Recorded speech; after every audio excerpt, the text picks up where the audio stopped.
Welcome to my virtual book talk. Today we are discussing a pair of texts. The nonfiction selection is I Am Not a Number, written by Jenny K. Dupuy and Kathy Kaser, illustrated by Gillian Newland. And the fiction selection is The Marrow Thieves by Cherie Dimaline.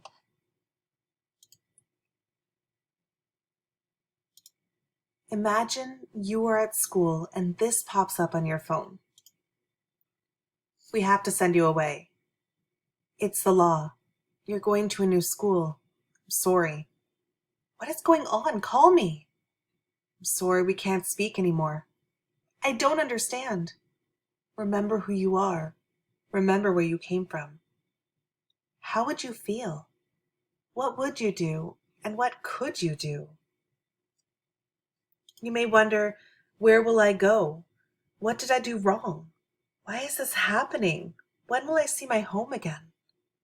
Even worse, imagine that you were only 8 years old when this happens. Keep this in mind when we explore the children's book, I Am Not a Number.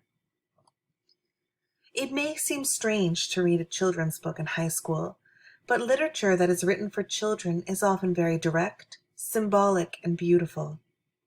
This is a work of nonfiction based upon the life of the co-author's grandmother and is an excellent companion text for The Marrow Thieves. I Am Not a Number is the story of 8-year-old Irene, who is taken away from her family, community, and everything she knows to a residential school. Her parents have no choice. They must comply with the government or go to jail. I'm here for the children, the shadowy giant said, pointing a long finger at me. You, how old? I shrank behind my mother. Here for the children. 8. The whisper floated from my mouth. The Indian agent marched into our house and approached my father. You knew I would come, Ernest, he said. The children are going with me to the residential school. They are wards of the government now. They belong to us. With an elbow partner, discuss one of the following prompts. When was the first time you realized that the adults in your life couldn't protect you from everything? How does the line, they belong to us, make you feel? Why? What do you think the parents might be feeling? What would you do in this situation? Even without reading the text, it's easy to tell what is going on in the scene. The parents' body language, the colors, the small faces peeking out of the bus, they all tell a story. This is one of the benefits of looking at texts that were written with a younger audience in mind, but can be looked at more deeply by an older audience.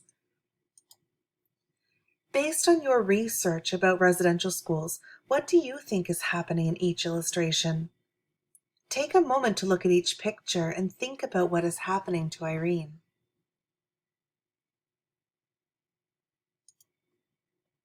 Now that we have reviewed the nonfiction text, we will move on to our fiction selection, The Marrow Thieves.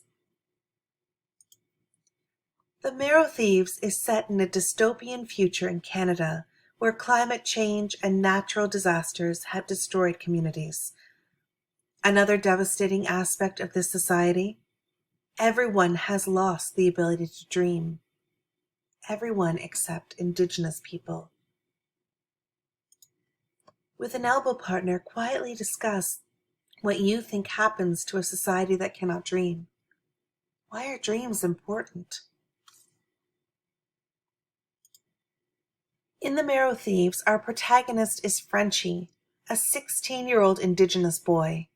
He joins a group on the run from the government, who has found a cure for the dreamlessness plaguing non-Indigenous Canadians. The secret to dreams lies in the very bones of the Indigenous people, within their marrow. They are held in facilities where it is extracted, but only if they can catch them. I Am Not a Number and The Marrow Thieves are excellent companion texts.